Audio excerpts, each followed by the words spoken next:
Bien, l'année 2019, c'est une année très riche et très dense. Tout d'abord, nous avons été amenés à réaliser 3 rapprochements avec d'autres associations. La première association donc, est l'association Verdon Accueil, qui était gestionnaire d'un EHPAD dans le Haut-Var. Et nous avons dû réaliser ce rapprochement en 6 mois, eu égard au contexte assez particulier qui nécessitait d'aller relativement vite.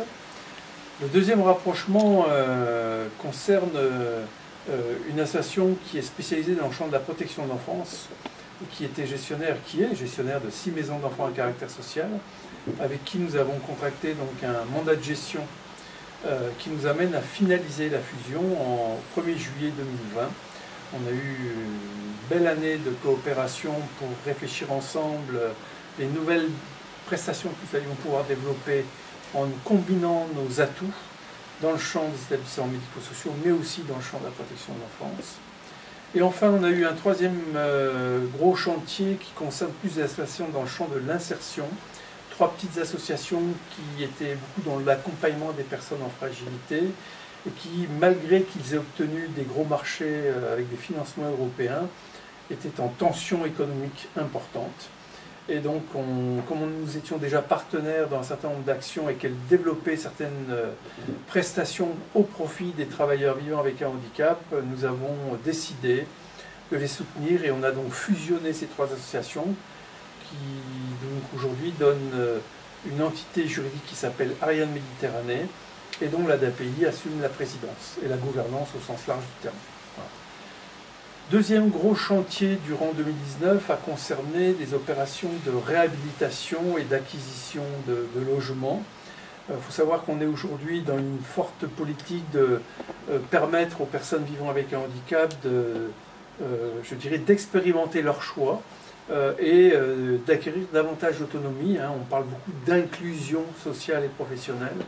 Et donc on a été amené à diversifier beaucoup notre habitat, notamment en achetant des équipements en cœur de ville, des studios, des appartements, des immeubles, et donc notamment sur la zone est du territoire varois, on a été amené à développer du coup, je crois, 13 nouveaux logements en habitat autonome pour notamment des travailleurs.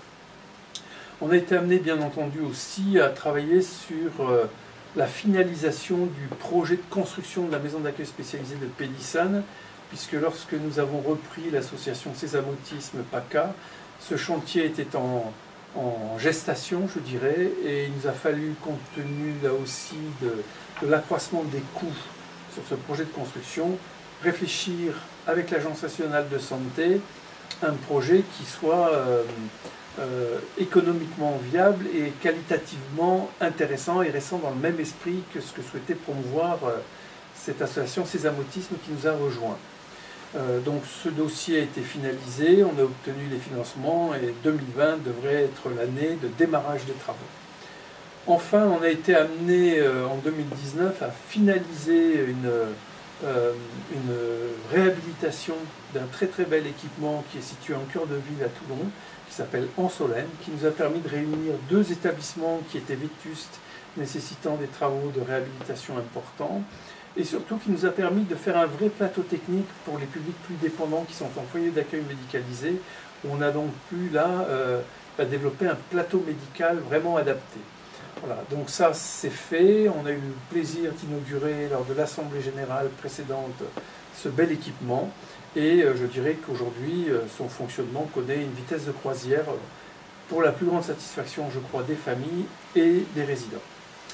Enfin, il y a un autre chantier qu'on a été amené en 2019 qui est important, il concerne la rénovation du dialogue social. Il faut savoir que suite aux ordonnances Macron, tout employeur avait nécessité de mettre en place ce qu'on appelle un CSE, donc en fait qui regroupe les anciennes instances déléguées du personnel, comité d'entreprise et CHSCT. Et on a fait ça de manière très dynamique et très constructive avec les porteurs de mandat. Et aujourd'hui, on a un CSE qui est donc très impliqué aussi dans la dynamique collective de l'association. Ils ont accès à tout un tas de données stratégiques et financières et ils sont très contributeurs de la détermination de l'avenir avec nous.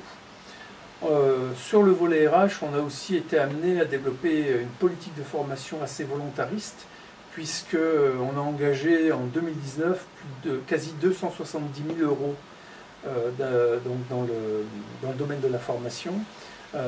Quand on évoque la nécessité de travailler davantage l'inclusion, ça suppose d'appréhender différemment aussi nos modalités d'accompagnement quotidiennes. Et donc il faut permettre aux professionnels d'acquérir de nouvelles technicités, je dirais. Et puis on est amené aussi à accueillir des situations de plus en plus complexes. Et là aussi, il faut que les professionnels aient des espaces de réflexion leur permettant de faire face aux difficultés quotidiennes, parfois avec certains publics atypiques, je dirais. Enfin, on a été aussi amené, toujours dans le domaine des RH, à créer un événement qui est devenu le rendez-vous annuel. On a appelé cet événement les universités de l'ADAPI. Ça consiste en quoi?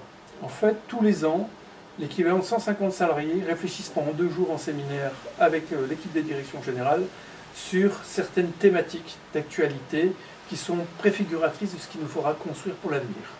Et ça fait la 2e fois que nous organisons ces universités, et à chaque fois c'est un temps très très fort, très instructif et très constructif. Que dire d'autre? On a aussi en 2019 une dynamique de communication très très forte, puisque nous avons été amenés à collecter donc des dons, des fonds privés de manière générale, à hauteur de 170 000 euros.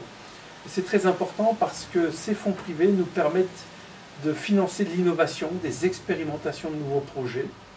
Et donc, je dirais, 2019, ça a été aussi une année où les salariés ont pu faire remonter à notre commission innovation tout un tas de projets passionnants, ce qui montre qu'il y a une vraie créativité sur nos établissements et services.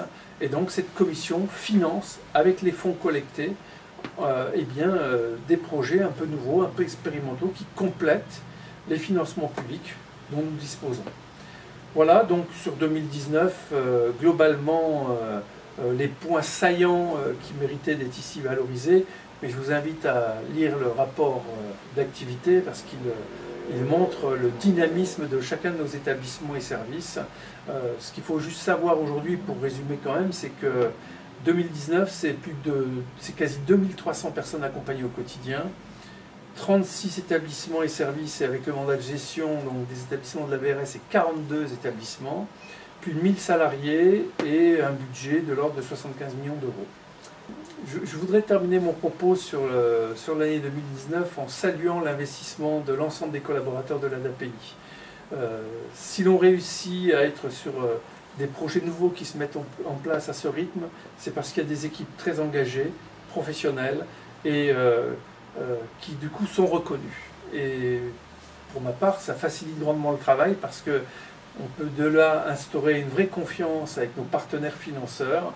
Et il n'est pas rare qu'on soit du coup sollicité pour lancer de nouvelles actions. Donc encore bravo, et bien évidemment j'attends la même chose pour 2020 parce que le fait d'être dans une dynamique positive comme ça est très très riche pour tout le monde.